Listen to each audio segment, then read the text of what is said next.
Welcome to this YouTube premiere of the award-winning podcast, How I Found My Voice. I'm Farah Jasat, producer of the podcast, and today I'm delighted to say that we're joined by two fantastic guests. We have the actor David Schwimmer, best known for playing Ross Geller on Friends, one of the most popular TV series of all time, and the actor, writer and comedian Nick Mohammed. They'll be speaking about everything, their lives and their careers. We'll be speaking about Friends and also their new sitcom called Intelligence, which is available to view on Sky and Now TV from the 8th of June.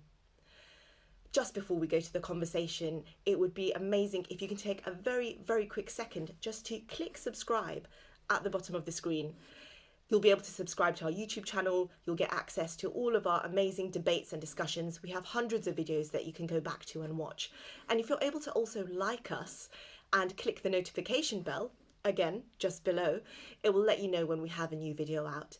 Supporting us in this way allows Intelligence Squared to bring you more free content on YouTube. Well, without further ado, I'm delighted to hand over to our host of the podcast, Samira Ahmed. Hello and welcome to How I Found My Voice, a podcast that goes behind the celebrity persona to find out what influences shaped their success. I'm Samira Ahmed, and in this podcast, I ask, how did writers, politicians and performers grow up to become such great and unique communicators? And today is a particularly special episode as we have not one, but two voices. And joining me from New York is David Schwimmer, the twice Emmy-nominated actor. And in London, we have Nick Mohammed, the Leeds-born comedian and actor, and writer and co-star with David of the Sky One comedy Intelligence, set in the British government security and intelligence headquarters, what we used to call GCHQ. I didn't realise it's not called that anymore, and it's currently on its second series. David Schwimmer starred as Ross in all 236 episodes of Friends, one of the most successful and acclaimed sitcoms in TV history. It's been captivating a new generation of viewers long after its original 10-year run, which ended in 2004. And his film and TV roles have shown an impressive aptitude for both comedy and serious drama. His two Emmy nominations came, one for Friends and one for his role as Robert Kardashian in the American crime story drama The People versus O.J. Simpson. We'll be talking about all of these things. David's also become something, I think it's fair to say, of an honorary Brit, championing filmmaking in the UK, notably in Intelligence, and we want to talk about that partnership too. So welcome, Nick and David. Hello. Thank you so much. Thanks. I never know how you feel when someone says 236 episodes, but anyway, save that for later. Exhausted. I want to start, like I always do, by taking you both back to your childhoods. And it's particularly interesting because it's a decade apart. David, you were growing up in the 70s, Nick in the 80s and 90s. So what were mini David and then mini Nick like? Oh, well, Mini David was, I think, a really happy kid. I was really close to my older sister, Ellie. We were just about, a little over a year apart. My parents were both working lawyers, but very present parents. And I would describe myself as I was very happy, very hyperactive, very physical, what they would probably diagnose me with like ADD today, but I was like uncontrollable energy and enthusiasm, I guess. So yeah, I would say in a nutshell that was mini David. And born in New York, when did you move to LA? Yeah, born in Queens, New York. When I was about 2 years old, my parents, who were native New Yorkers, born and raised Brooklyn and Queens, they had the courage to follow their hearts and leave all of their very close family, their parents, their aunts and uncles, all my grandparents, my great aunts and uncles, and my aunts and uncles. We left everyone and moved to Los Angeles, where they were pursuing opportunities as young lawyers. Luckily, I would go back many times, I think around twice a year, if at least, to see all those relatives who played a big part in our lives growing up. So, excellent. So Nick, Leeds, I think, in the 80s is where you start. What's Mini Nick story? Mini Nick, gosh, I think I like David's description of probably would have been diagnosed with ADD. Possibly I might have as well. I think I was probably like a bit much sometimes. I was really into magic from a very young age, from when I was about 4 years old. And so, I would bother family and friends to, pick a card and show them pretty naff tricks. And I think so. I was probably possibly a little bit precocious in that respect, but a very happy child. I knew from quite a young age that I really enjoyed making people laugh. Whether I was sort of genuinely funny or whether they were just sort of humoring me, I think is much to be debated. But yeah, I went to very normal primary school and secondary school in Leeds. My mum and dad, my mum, they're both retired now, but my mum was a GP. It's quite funny because she was the doctor to some of my friends. In fact, my best friend from home, she was their family doctor, which is always quite amusing. And my dad had a few jobs when we were growing up, but he sort of settled in sort of like legal profession and was a solicitor for a good while he's now retired as well. But yeah, I was, I guess I didn't know that I was kind of going to go into comedy or acting at the time, but I definitely had a passion for performing, and I guess maybe slightly being the center of attention. And yeah, music was quite a big part of my life when I was growing up as well. I played piano and violin, and yeah, but I have very, very fond memories. And obviously I haven't been back home for a while because of the pandemic, but I love going back to Leeds, and yeah, very, very fond memories. And it's interesting that you both had lawyers as in the parental sort of setup. And David, I mean, the sense of social justice that came through them, I think, was very important to you. Yeah, still is. It was really formative growing up. My parents were activists and progressives, and a lot of early memories on picket lines with them, and seeing feminist theater that my mom was in. And Bless. yeah, I was thinking about this recently in a conversation with a friend of mine. But I was born just 2 years after the murder of these 3 civil rights workers, Schwerner, Cheney, and Goodman, 2 of whom were young New York Jews, looked a lot like me. So and they were my parents' age, when I was born. So I grew up with this very, very hyper awareness, not just of the Holocaust, but of the very present reality of being Jewish in America, and anti-Semitism, and that I think, when you grow up with that kind of awareness that you are other, and that your life is literally at stake or in jeopardy in different parts of your own country, in your own backyard, I think it informs your worldview in a huge way. So that idea of being, of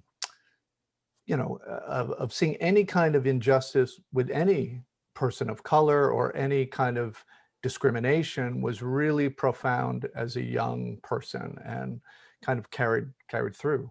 So I know seeing live performance can often be a big breakthrough moment for people who go on to become performers themselves.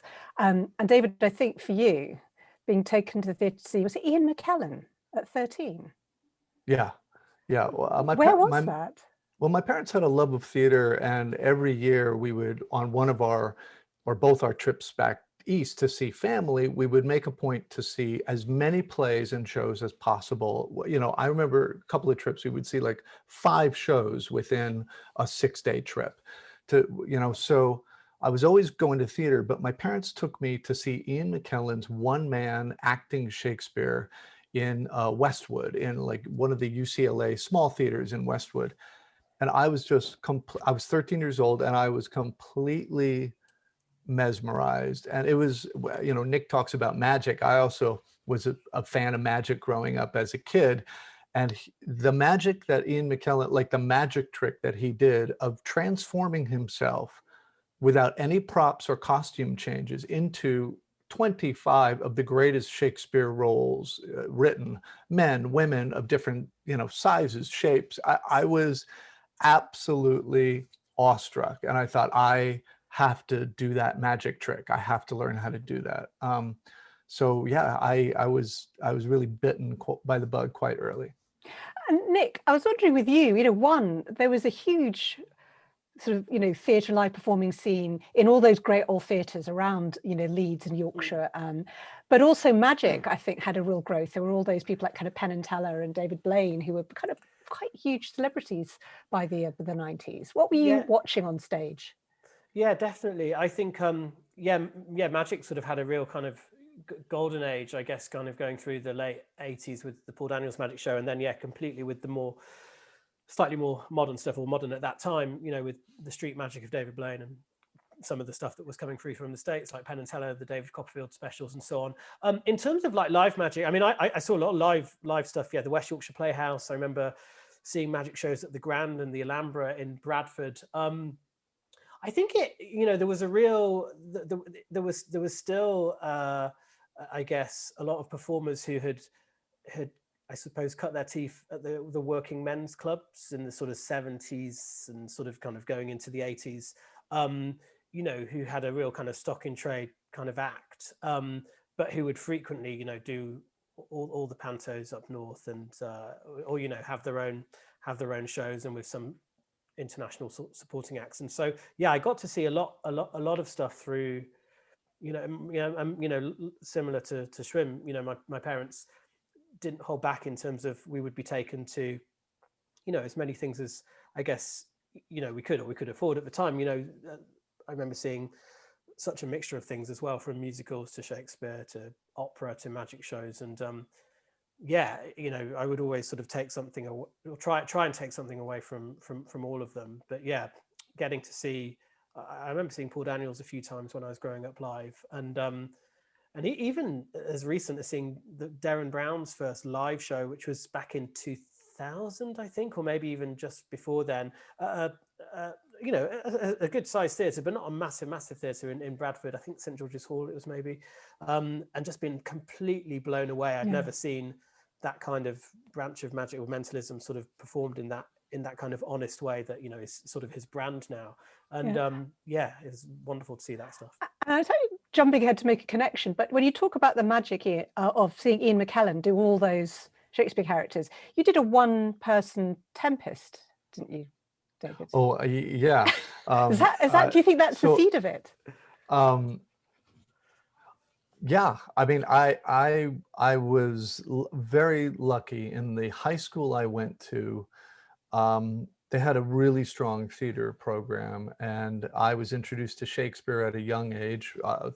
Seeing Ian McKellen, and my parents were big fans of Shakespeare, and so there was this competition, and I'm very competitive naturally. So I just saw your eyes go staring when you Nick knows it. I like about anything. I'm intensely competitive.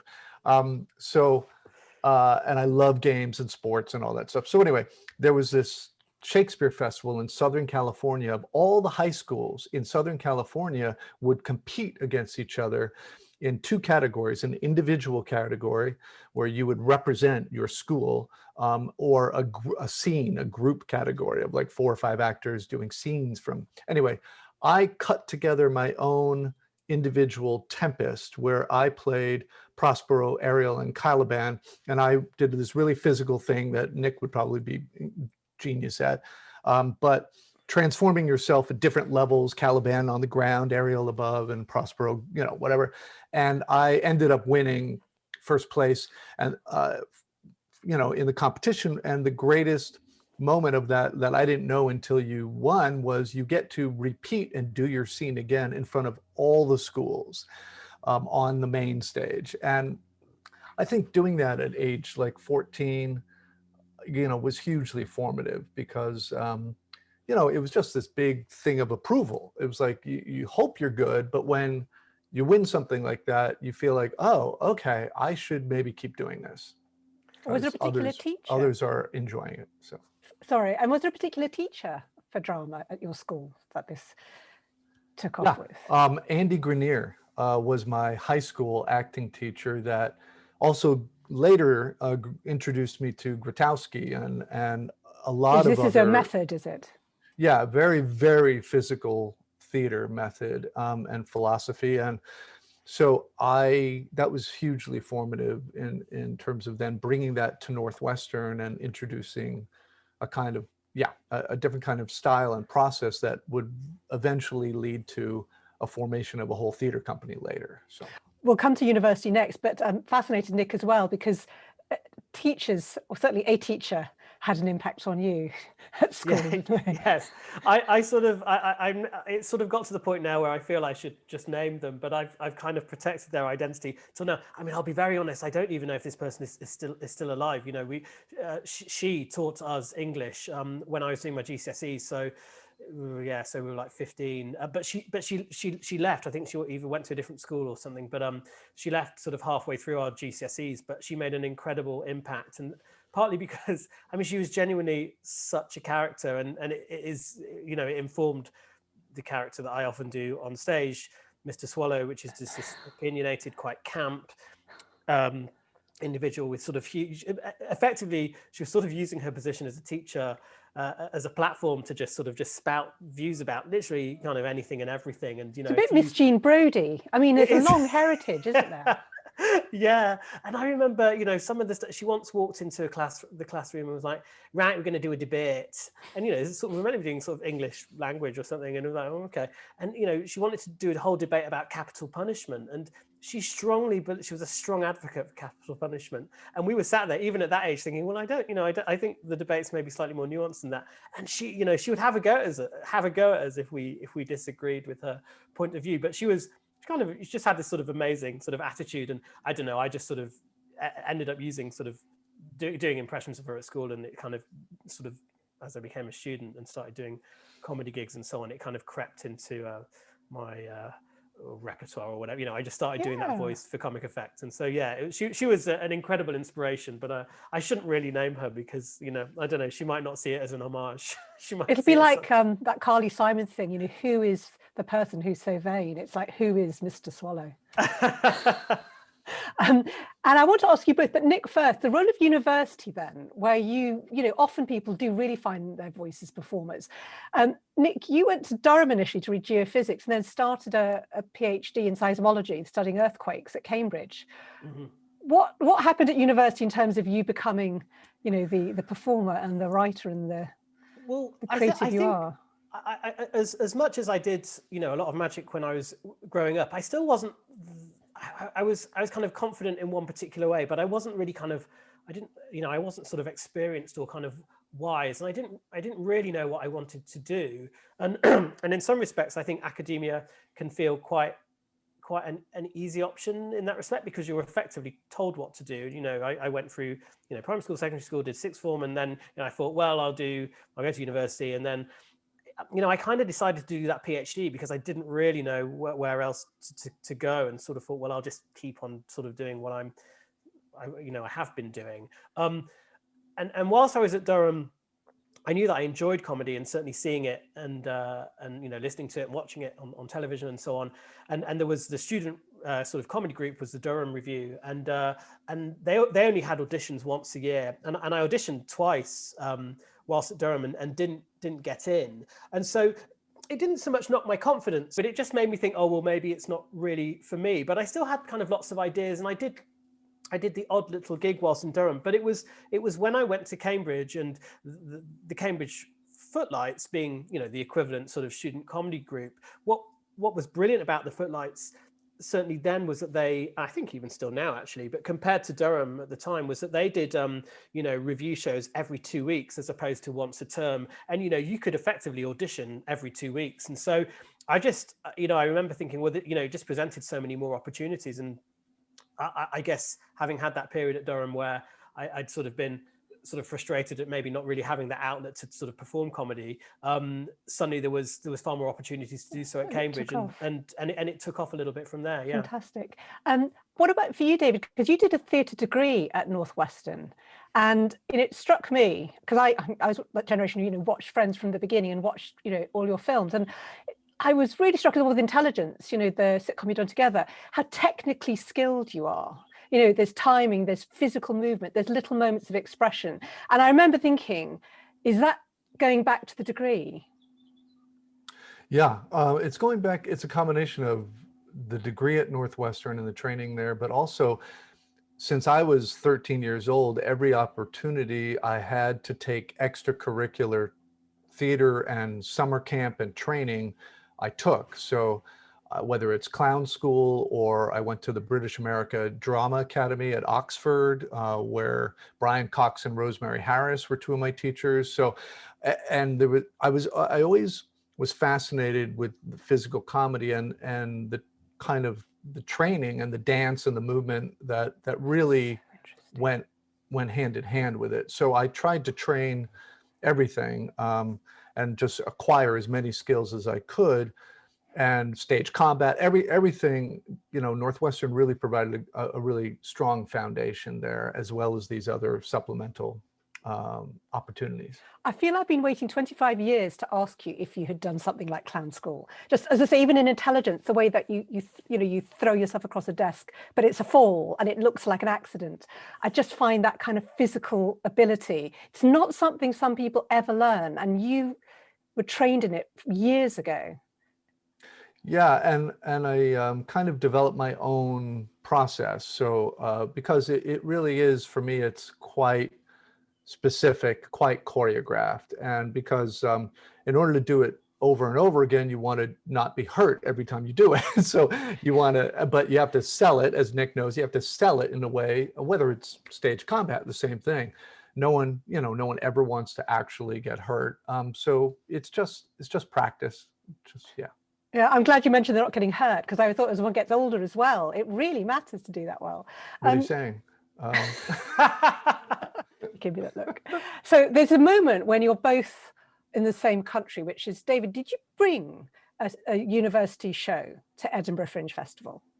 Yeah, yeah. So at Northwestern, I had always directed. Even in high school, I was directing. And when I got to Northwestern, I really wanted to direct this one very physical production, again, kind of based in Grotowski, but this adult version of Alice in Wonderland, in which 6 actors transformed themselves and played every character in the 2 books, Alice in Wonderland and Through the Looking Glass, with only one actress playing Alice the entire time. When you said adult, I misunderstood for a moment.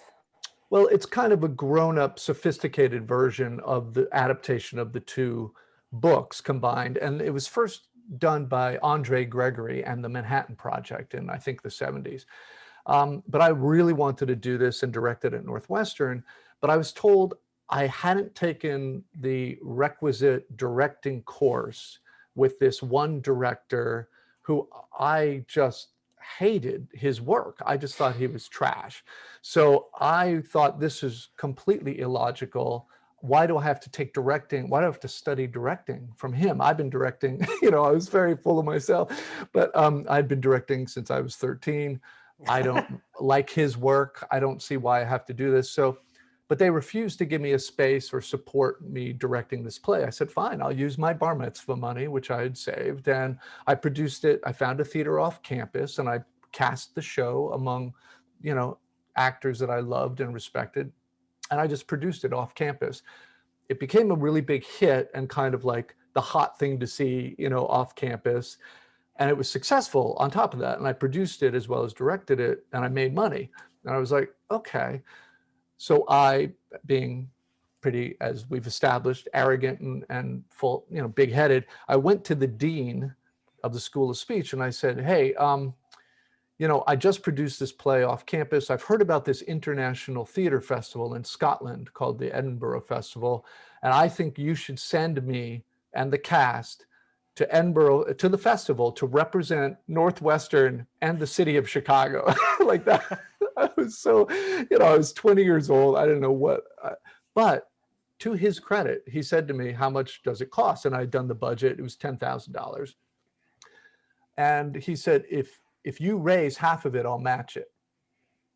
And I was like, done.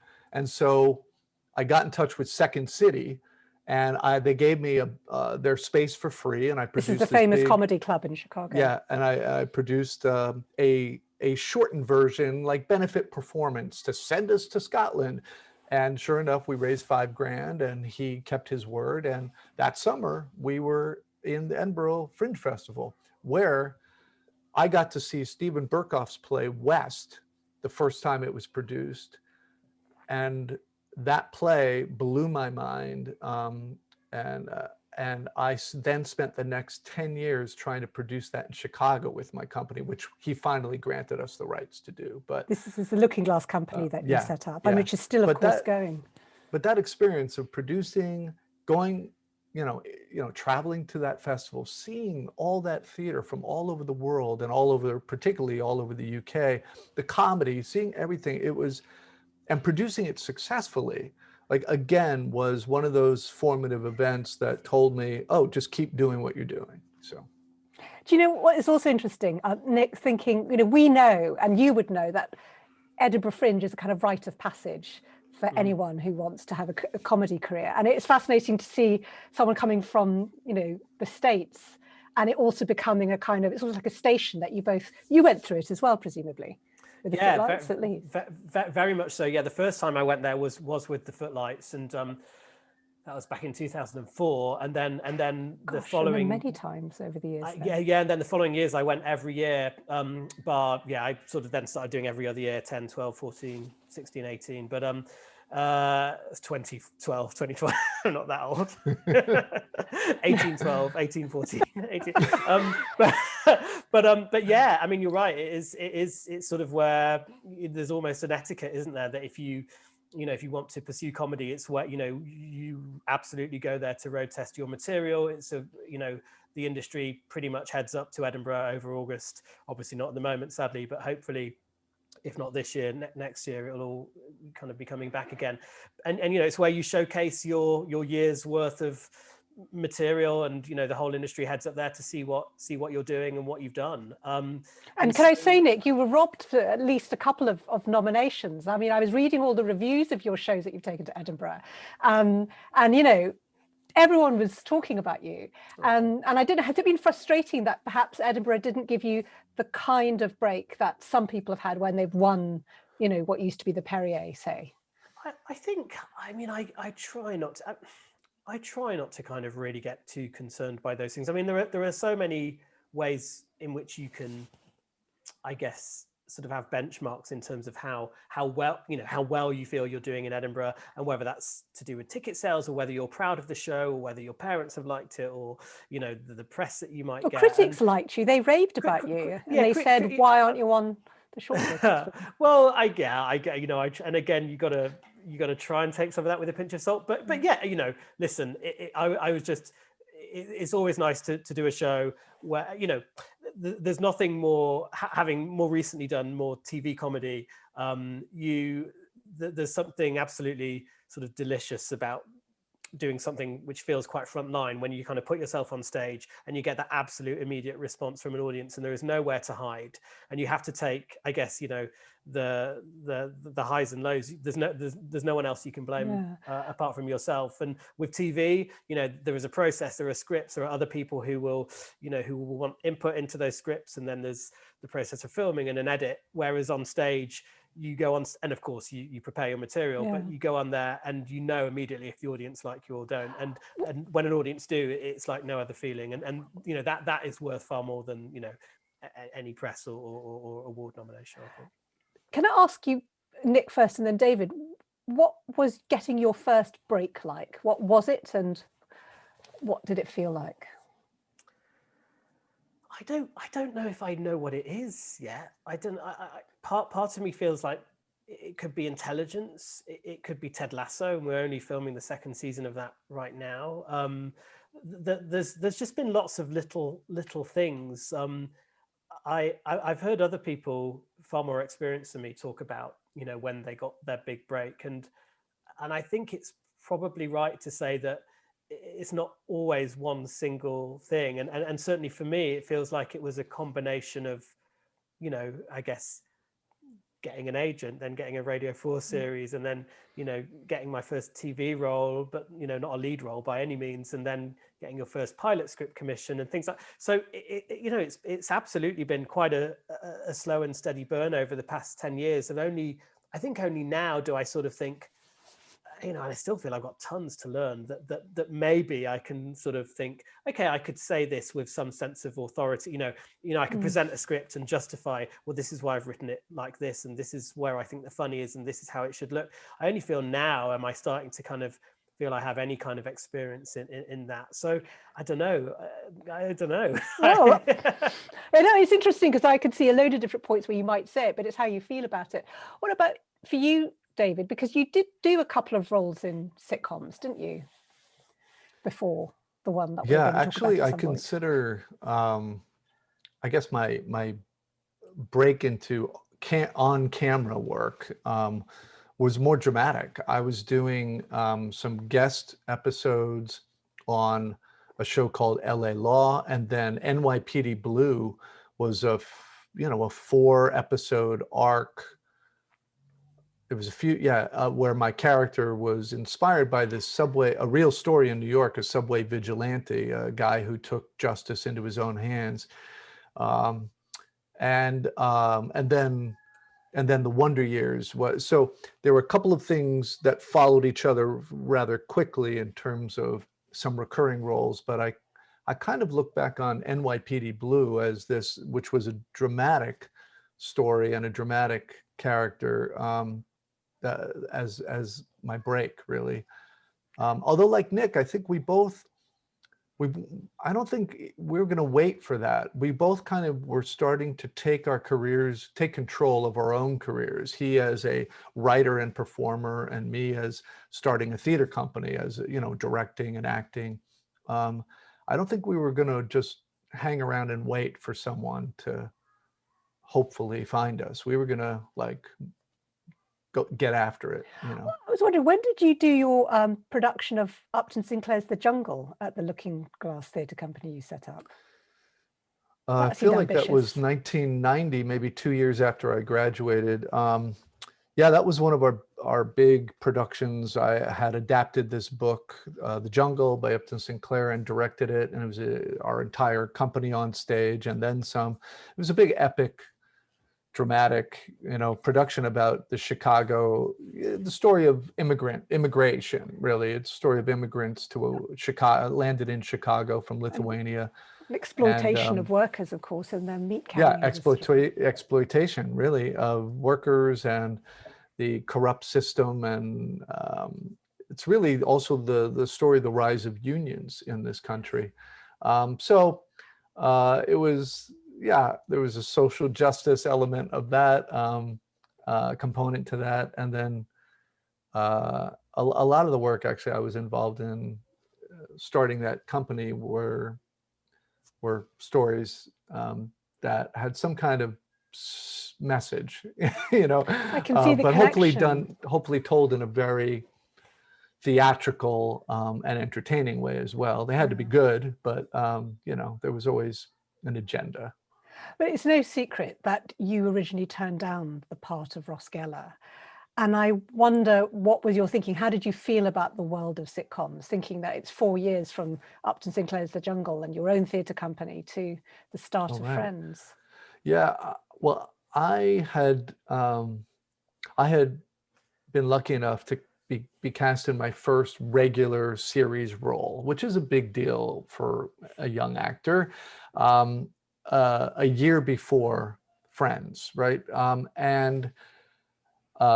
It was a show with this incredible actor, Henry Winkler, who I love and adore, and I was playing his son in this sitcom, but the show was not good, and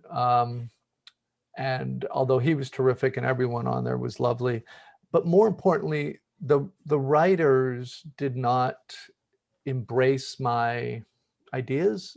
They didn't make me feel like my ideas were welcome. I felt I was basically kind of told, just say the line, just do what we say. And I felt kind of like a prop. And it was, I guess that experience really turned me off to television, because I felt in that time trapped. When in those situations, you had to sign for 5, now it's 6 years. You have to sign 6 years. So they own you. And it does feel like you're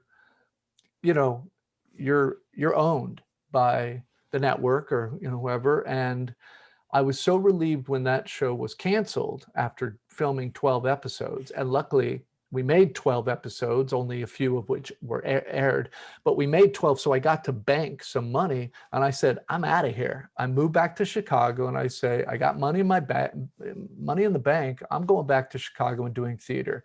Forget TV. I'm not going to sign up for another 5 or 6 years and risk being in that situation where I was so unhappy and uninspired and unappreciated. So I was doing theater in Chicago. I was on stage doing a play with my company when, the offer came in to do Friends. And and then, I can go on, but I feel like I'm monopolizing. So. Well, no, because I want to bring in Nick to talk about the difference between, writing in America and writing sitcoms in Britain in a minute. But I just think I just want to ask a couple of questions about Friends, because what I really admired, and actually it's like going back to your Upton Sinclair thing, over the years, watching as that sitcom grew and its popularity grew, how as a group, the 6 leads on Friends seemed to operate together as a kind of union. And it seemed to suggest a change to the power balance of TV and the opposite of what your experience had been on that other sitcom. Could you give some insight into how you did operate? Yeah, and I have no problem, because I've talked about this before, but I unionized the cast. I mean, very simply, we were 6 actors who had not known each other before the show started. We were all making very different salaries in the first year of Friends, for whatever reason, and we've all had our shining moment as actors on that show. For whatever reason, the first year I was kind of the the breakout, right? We were all equal stars, but I was aware, my agent made me aware that I was the breakout, and I could go back and was being encouraged by my agent to renegotiate for more money. Because you got nominated for an Emmy, didn't you, around that point, 95? I think so. I don't remember the timeline, but it was very early on. My agent was like, now's the time you go and renegotiate for more money. This is your moment. And I was like, well, I didn't like the idea, being who I was and how I was raised, of coming to work and making more than the other 5 actors. We're all there for the same amount of time. We're all giving 100%. And this is a true ensemble. So I went to the cast and I said, listen, I'm being advised to go and renegotiate for more money. How about we all go in together, and I'll take less so everyone can come up, and we'll all be making the same. And we just agree now, every decision we make, we'll make together as a union, as a group. And everyone will always make the same amount of money on this show. So no one will ever resent the other actors. And they said, and actually Matthew Perry famously, to me, it's famously said to me, okay, idiot, but it worked. And that combined with frankly, the experience that the 6 of us were going through, that the only other people could possibly understand the emotional roller coaster and the terror of sudden celebrity and all that. The only other people that understood really what you were going through were those other 5 people. So those things helped solidify, after year 1, a very, very tight bond. So. That's amazing. Can I ask about the difference then? Because when you came to work with Nick on Intelligence, you brought obviously the knowledge of having been in that and having been on one of the biggest sitcoms in history.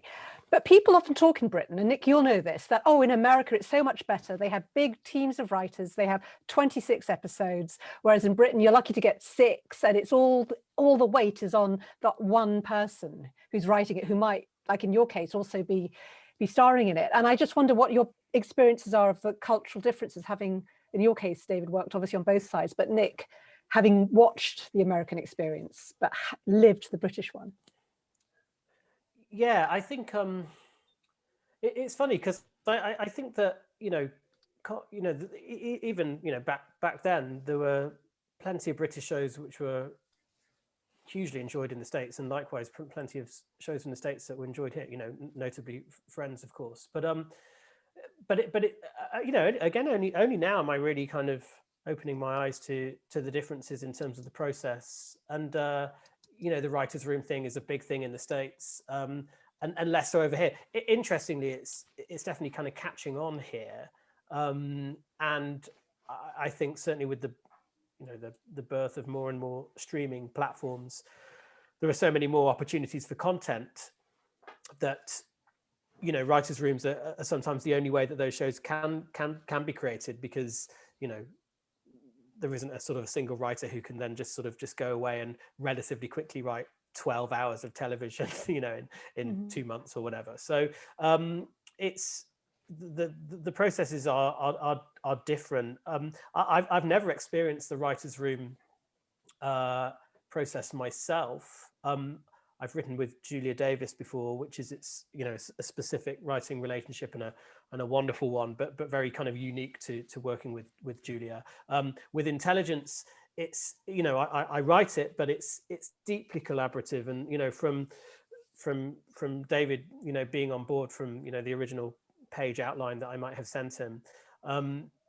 You know, we've discussed backstory, we break down scene by scene, beat by beat, not just the series arc or particular characters' journeys, but you know, when we're on set, specific scenes. And so, as much as I am the writer on that show, I feel very, very supported. And, you know, to be able to like lean into David's experience in particular, having worked on, you know, one of the best sitcoms in the world ever, you know, I feel very, very lucky.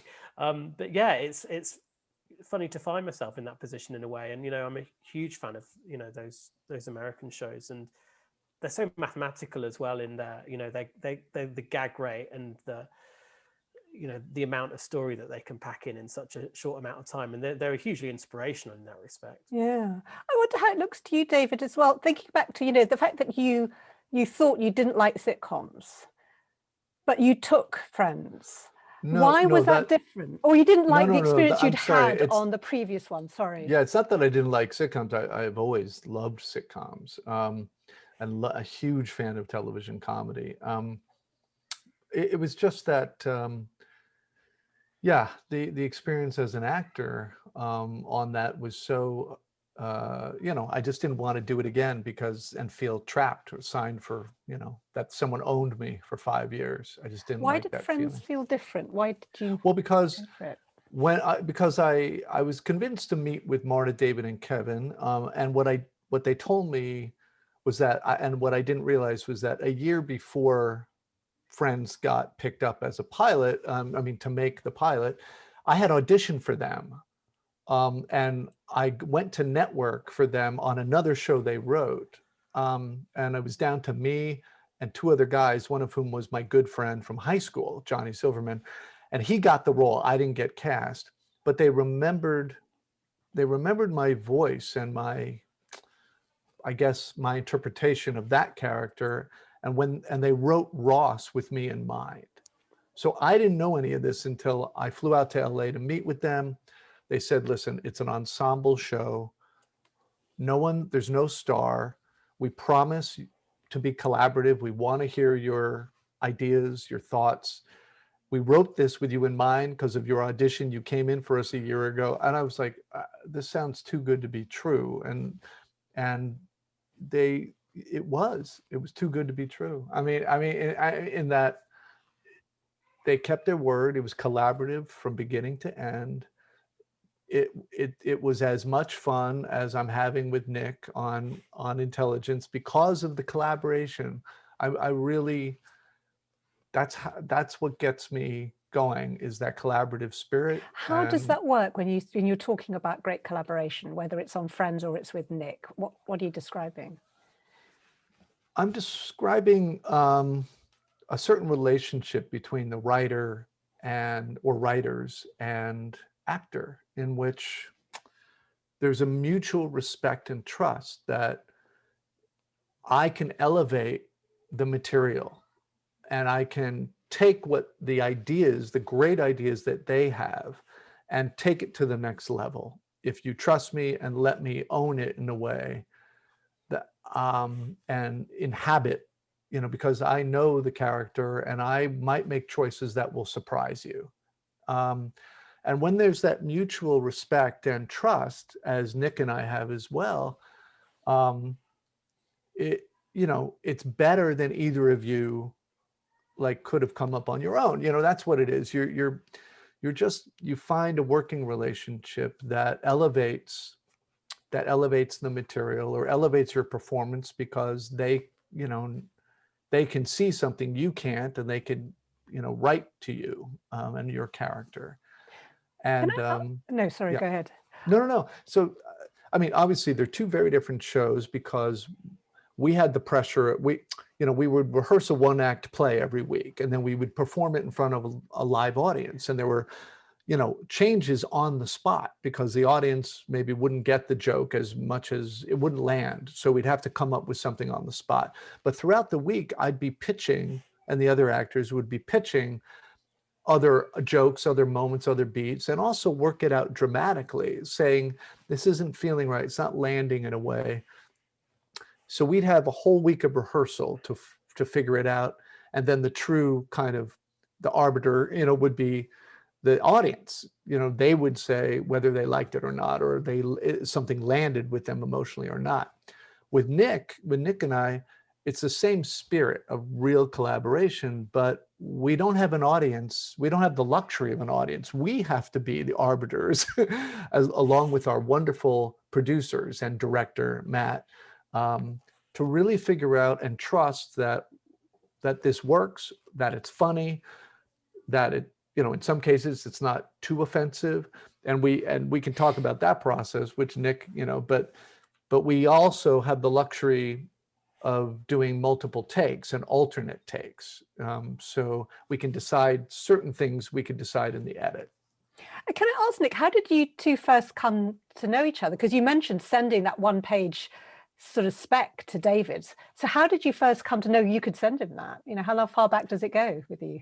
I think around 2015 or 2016. So Julia Davis and I had written a pilot about morning television for Channel 4, which David had sort of almost not by chance, but it was sort of through Sony Studios, who were maybe going to finance a show if we got picked up for a series. David had seen it as a result of that, and I remember the producer telling me, "Oh, David Schwimmer's going to call because he really liked the show and he just wants to talk to you about it." And yeah, that was kind of an incredible moment. And then David came over and did some workshops, sort of some improv workshops with Julia and I. I think David and Julia had met before, or collaborated on something prior to then. And we just all had, a real great time. That show never went to series, but David and I had stayed in touch. And I remember David saying, "Listen, if if there's ever an idea you have that could justify an American kind of coming over and it not feeling sort of shoehorned in that kind of way, do let me know." And we just kind of got on so well, and we particularly enjoyed in improv playing with the kind of status dynamic of David being this quite alpha brash American and me being this quite diminutive, shy British guy. And that really sort of formed the basis of the Jerry Joseph relationship that is intelligence. And so I had a script commission from Expectation, who produced the show, and I wrote a kind of page outline of the idea, and I sent it to David just directly because I had David's email, and he was like, yeah, when we're doing it. And I was like, well, we've got to get a full commission. We've got to get a commission first. But yeah, and Sky kind of came in, and it's sort of a double-edged sword in a way, because they commissioned a series, and this was the first series that I was going to write on my own. And in some respects, I kind of wish we had a pilot, because you get to try out different things and work out what relationships are going to work well and so on. But I'm so super proud of that first series. I think it was so much fun as well to do, and we have such a brilliant ensemble. Jane Stannis, Sylvester Latouzel.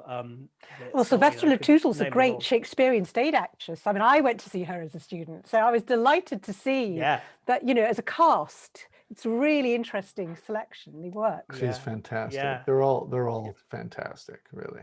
Yeah, they're just incredible. But this next season 2, I honestly couldn't be more proud of, because I feel like we've absolutely, found our groove in terms of the way we collaborate, the sort of, I guess, that sort of shorthand that maybe David was sort of expressing that you kind of end up having in a company. That was obviously there from the off, because we'd all filmed the first series together already. And yeah, we just, it was super fun. I've really enjoyed the episodes of series 2 that I've watched so far as well. And I think it's interesting, as you say, the character that you play, David, the kind of American brash sort of NSA guy, it sort of brings a bit of the shadow of the idea of, someone who's come from something big in America, whether that's literally a sitcom or it's, literally an intelligence agency. It sort of plays with all those ideas about an American in a British comedy, doesn't it? It does. And the American arrogance, I mean, which exists, the idea that, so many folks in America, are like America first without ever having been out of the country, a kind of, at least my character represents a kind of American patriotic ignorance. And naivete. Well, you're clearly having great joy in playing with it. I have just a couple of questions that are related to Friends, which I think follow on from it. One is, when I was filming a documentary series about Islam and feminism, I was filming in Cairo. This was about 2002. And I saw a cafe that was called Friends. And it looked inside, it was 2 tiers. And they had reconstructed from watching the TV show. They'd matched furniture, everything. Don't ask me about the copyright payments to NBC, and I went in and I found a group of people. Then we did a whole set of interviews with these young adults, in Egypt, about their relationship with American culture. And so, one, I was fascinated by the global reach of this show, which, in some of its themes was pretty adult for its day, pretty daring for its day. But it also made me think about the way humor translates perfectly, certain kinds of humor, and that show had it. And I wondered if there was, because you talked about how you would all bring things to those live recordings and try them out and see what worked. Is there one that you're particularly proud of? You think that episode, that thing, which is David's, favorite or anything? Just from one of 236, there must be one that just comes to the top of your head. Wow. I mean, I have favorite episodes, favorite moments, if that's what you're asking. I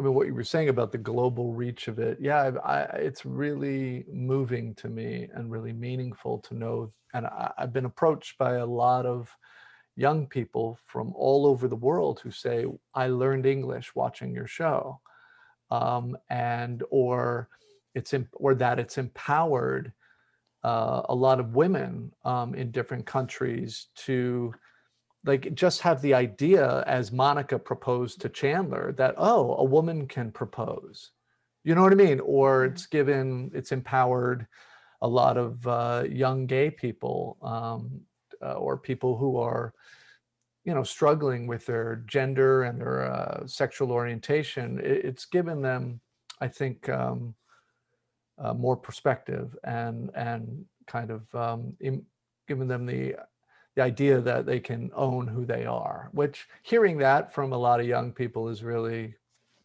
incredible to think that we were just trying to make people laugh, and then to know that it's had that effect is really a credit to the writing. Do you have, you said that you think you have favorite episodes? Yeah, I love the one, God, I can't remember the title of it. It might be the one with the jellyfish. I'm not sure, but the one where Rachel and Ross first kiss. I thought that was a very strong episode. I also like when, the one with I don't remember what it's called, the episode, but the one where they got back together, but Ross didn't read Rachel's letter because it was 18 pages front and back, and he fell asleep reading it, but was caught, and it explodes and they have a fight, basically. The famous kind of "we were on a break" episode. Were they on a break? Say again?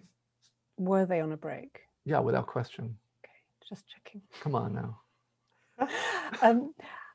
One other question, and I want to ask you first, David, and then Nick. is you'll know that Friends is getting watched by a whole new generation of viewers. And there's been even news coverage about aspects of it which seemed dated, notably how rare it was to see a character that was a person of color. How do you look at it now?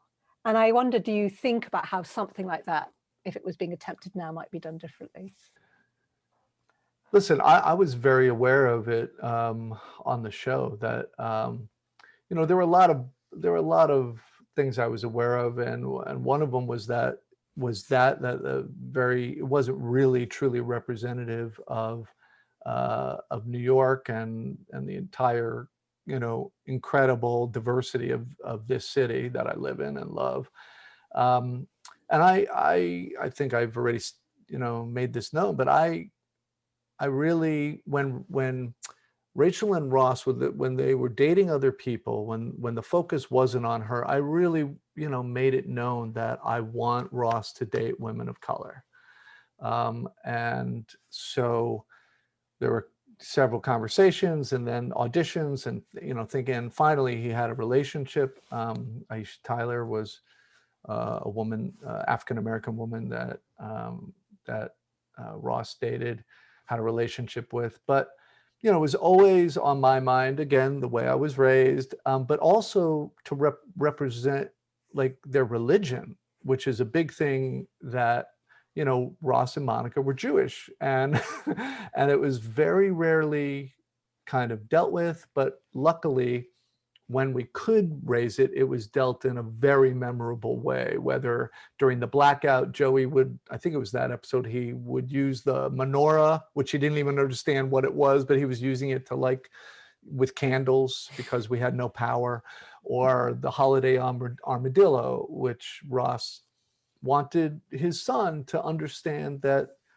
you know, the idea of Santa Claus is so iconic and so proliferates our entire culture that he wanted his son to have is kind of a Jewish hero or a Jewish icon. So those were moments that I thought were impactful and memorable. But listen, it's a challenge for the writers too, because you're on a network show and there were certain things and certain agendas and frankly a lot of limitations. That you know, about what you can do, what you can say, what you can talk about, what you can show. Luckily, those have gotten better rather than, well, I have to say, certain areas have gotten better and are getting better in terms of representation of people of color and gender and sexual orientation. But it's interesting to me that you still can't say a lot of stuff, language, on network television, at least, not streamers, but on network television, language is still very, very tightly monitored. And religion, you can't really joke about religion and certain things. So I think that's interesting. Which brings us to you, Nick, and how, you know, in writing this and in looking at your previous work as well, you absolutely don't shy away from playing. I mean, you know, intelligence deals with terrorism and all the things that go with it and all the sensitive areas. So I'm fascinated to know from your point of view as a writer, as a performer, and as someone who, you know, you've got the name Mohammed, even if you're not actually of Muslim heritage, whatever people might think from seeing your name. Tell me, as a person in comedy, how you think things are now and how you push at any boundaries or limitations.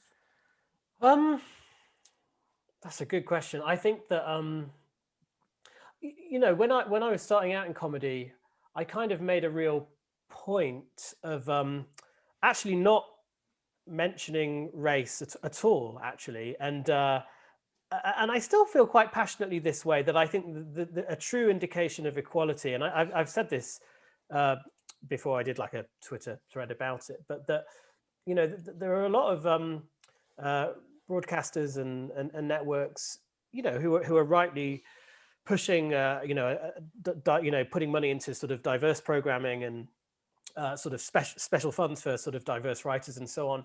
But for me, it feels that a true indication of equality will be when diverse writers, and I don't just mean talking about race, but in terms of sexuality and so on, don't have to specifically just write about, you know, just because I am a writer of color doesn't mean I have to write about sort of, you know, growing up in 80s Yorkshire when, you know, there was racism and things like that. You know, it shouldn't mean that I just have to write about that. I should be able to write about being an air traffic controller or all the or stuff an intelligence officer, which or is an intelligence, you know, terrific. yeah, you know, all the stuff that white writers get to write about. It shouldn't just be that the minority groups have to write about their minority things, right?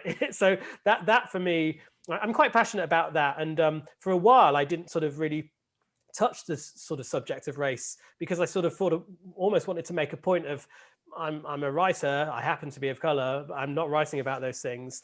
But with intelligence, and I guess as I've got older and I'm a dad, and, you know, obviously I've experienced racism. I'm fortunate enough, I wouldn't say that I've experienced it as much as some people. And, you know, where I grew up, it was very sort of multicultural. And, you know, my dad's black, my mum's white. And, you know, I've got a surname of Mohammed, but I'm not Muslim. And, you know, so there was lots of sort of things sort of feeding into this kind of quite sort of almost a neutral identity as a result. But yeah, as I, you know, particularly writing intelligence, because it felt really apt to tap into some of the language that was coming, particularly, you know, that at the time of writing intelligence, Trump was the US president. So, you know, all of this stuff was really kind of rife. It felt correct that Jerry should, you know, have this, his attitudes towards women and his, you know, his very present xenophobia and so on. It felt the right kind of subject area to sort of, I guess, put my stamp on some of that. And I've actually really enjoyed doing that. And you know, it has opened my eyes to kind of lots of things. You know, there's a whole sequence where they effectively racially profile someone, and, you know, we all get to, as all the different, you know, the 5 sort of core characters all get to kind of chip in on their attitudes towards race. And, you know, a lot of the time, so the characters who you would not define as racist or having sort of xenophobic attitudes do sort of show themselves up as being, I guess, quite ignorant. And I've, you know, I find the awkwardness of that really fun because I guess I've experienced some of that. You know, I've had, you know, people who aren't racist and who, you know, have conversations with me where they are just sort of treading this really fine line of trying not to offend, but saying a point of view that could be construed as offensive. And, you know, it's a really fun area to play in. And because I am a person of color, I get to play in that area more than, say, if a white writer was writing about those subjects. And for me, that's been really, yeah, just really fun. And I still enjoy it now. I can tell, and I can see your friendship comes across so well. It's been such fun talking to you. You've been listening to How I Found My Voice. The producers, Farah Jassat, David Schwimmer and Nick Mohammed. Thank you both so much for coming on. Thanks. Thank you. Thanks for having us. And you can watch Intelligence on Sky now.